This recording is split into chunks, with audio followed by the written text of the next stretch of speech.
Hello and welcome, everyone. My name is Eric Cave. I'm the Director of Next Gen Ministries for the Pacific Northwest Conference. And today I get to introduce you to a new friend of ours. His name is JD Tuell, and he is the new youth pastor at Crossroads Community Covenant Church in Yelm, Washington. JD, I'm really glad you're here. We've known each other for a little while, even before you got started there at Crossroads. And I'm really glad that you're there. But why don't you take a moment and tell us about yourself for everyone that's watching. Tell us, what is your personal and ministry background? Hello, everyone. Yeah, my name is JD Tuell and been at Crossroads now for about 6 months or half a year, which is super awesome. My personal background is I grew up in an awesome Christian home. I have an older brother, older sister, and then two parents that have been faithful to me and my family and also faithful to the church for a long time. And so we've always gone on awesome family vacations, and that I grew up actually and an awesome family that did really cool things. Actually just went to 4th of July just a little bit ago with my whole fam. And also one of my biggest things is I grew up as a Christian home. I was known as a miracle baby, and also known as how God has used me to save me from a very young age from a disease I live with, which is a long story. But I've been diagnosed with congenital adrenal hypoplasia, and I live with that my whole life and want to glorify God with that, and also recognize I've been healed and still working on the final healing one day, and to give glory to Jesus. Wow. Cool. Tell us about your ministry background. Yeah. And so that kind of, I think of it as now as it's definitely brought me to ministry and how I want to proclaim the goodness of God and how God has used me in my life. And I kind of grew up, I never really thought I'd be doing full-time ministry until a little bit later, but I grew up in two churches and always volunteered in churches in Tacoma. And then I did YWAM experience, which was awesome.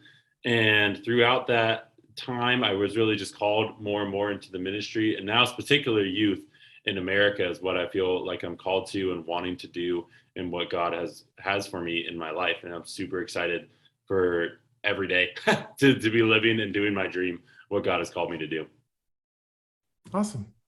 So you shared just a little bit of that just now, but expand a little bit if you could. What are you passionate about in ministry right now? Yeah. And that kind of feeds into just the passion I've had from a very long time to do ministry through YWAM, and then through that experience to grow upon the Lord. And then now just to have the passion for the youth here in Yelm, in the middle of nowhere, really. But to have the passion for them to give messages, to give speeches, to have a ton of fun with them, and to meet really where they're at. I just love seeing where students are, meeting where they're at, and where they need encouragement, and where they need to have where Jesus meets them, which is all it's all about. Oh, that's great. So tell us, how can we be praying for you, JD? Yeah, you can be praying for just this new job. I've only been here about 6 months, and it's been amazing, but it's also just so fresh and new.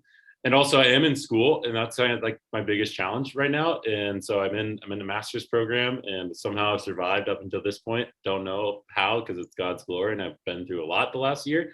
So just keep praying for that, and to have energy for school, and to have excitement to be along with the other students and everything else in between. Excellent.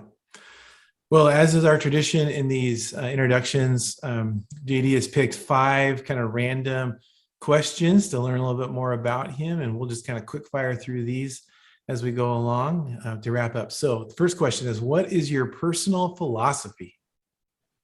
Yeah, so I chose this question because I just wanted to share how I like to live. And it's kind of funny. My first kind of philosophy that I grew up with was life sucks, then you die. And I used to say that all the time in high school. I learned about Jesus. I learned about what it looks like to live in the kingdom. And I don't know where I got this, but it was like life on earth is basically temporary, and life in the kingdom of God is forever. So I'd always just say life sucks, then you die, because when you die, you're with Jesus forever. Now looking at that, I don't think it's a best philosophy in life. And really my new philosophy, which I've been trying to work on, because I've been working on writing a book actually for the past couple during COVID. I started writing a book and I haven't really finished it because life. But really my new philosophy is a faith-driven driving force of identity. That gives me direction and really to call upon the name of the Lord, kind of like what Psalm says. And so that's kind of been, well, not really kind of, it has been my philosophy to be strong and courageous in the Lord and to call upon the name of the Lord whenever it is, and to be bold and confident in that, to live that out. Excellent. All right, next question. How would you define success? So that feeds into success, because I think the first place to start in success is to call upon the name of the Lord and be saved, and then also seek his face. And then I also grew up with this definition from John Wooden. I don't know if you know John Wooden. John Wooden's like a famous college basketball coach who has won tons, like the most tournaments ever. And he's also considered probably the most successful person when it comes to sports in general. And so his definition, which I've adopted and kind of learned to live out, is to have a success of peace of mind, which can be obtained only through self-satisfaction and knowing who you are and the effort you're able to become. And I've kind of tweaked that into, I would define success as peace and discernment, and knowing we've made the best decision to allow God to work in our life through surrender and then potential and full living out then to our full potential. So it's kind of a mix of both, but the main point then is to give God the glory more than just yourself. Oh, that's excellent. Good. All right, next question. Tell us something that might surprise us about you.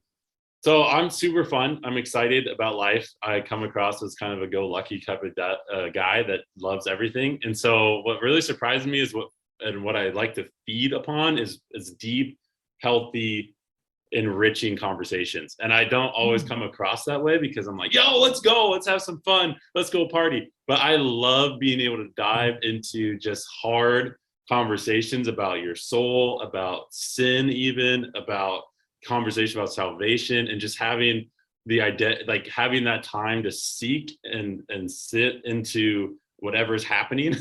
And so I just think it's a ton of fun, and also it's just kind of surprising because I don't always seem to come across that way. Yeah. Okay, what is the greatest challenge you've had to overcome in your life so far? I love this question, but I hate this question. There's a bunch, if you don't know this interview process, it's pretty cool. There's been a ton of questions I've been able to answer and not answer, and I would have answered them all, to be honest. But the reason why I chose this question is because I believe we all have challenges, and we all want to be able to seek the goal of those challenges or overcome those challenges. And I could list a ton of different ones, but the first one that came to mind was school. And then also the main one I thought of was within my last year is recognizing that churches can be very harmful and dangerous, and understanding that, yes, we seek the church as a safe place, but really we should be seeking Jesus instead of like the church or just the organization. And that's a really different, hard challenge to live in, as I've worked in a church, as I live now in a church, as I work now in a church. And so that's kind of a big challenge that I've been working to overcome in my life. And I believe I'm slowly getting there, to remember that Jesus is all that matters and what that looks like. And yes, the church is important, but not to overlook or overthink what's happening in the church. Okay, thanks for sharing that. Last question. What is the one thing you cannot resist? I cannot resist a lot of things. I do like chocolate, but more than chocolate, I love competition, and I love board games, and I love being in community in games, and beyond board games. I've been playing board games forever. In fact, one of my favorite things to do growing up with my mom was play Junior Monopoly. And she swore she let me win, but really I was just better. And so I love playing Monopoly. But more than that, I love playing Catan and chess a lot, and being able to dive into hard moments and being able to negotiate and win and have that competition behind me and excitement. And I also love that you can't play a game alone. It's just impossible. I mean, you can, it doesn't really work out very well. I think I've done it like once, but it brings community together. And so I love being able to have that moment to bring in community through a board game. It's way better than a movie, because people can talk during it instead of a movie and everyone goes, shh. And so I just love being able to have that competition and joy in life on a daily basis. Oh, that's great.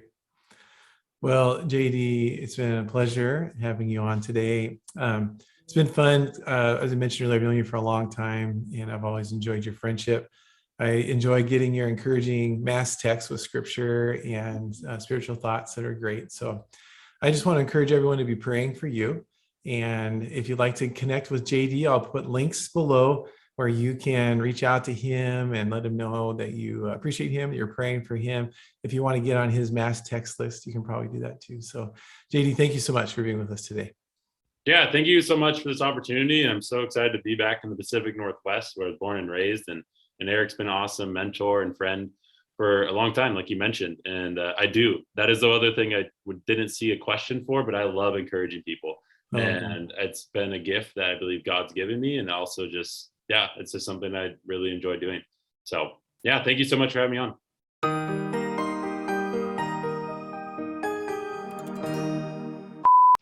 we did it. Awesome. We Yeah. did it. Boom.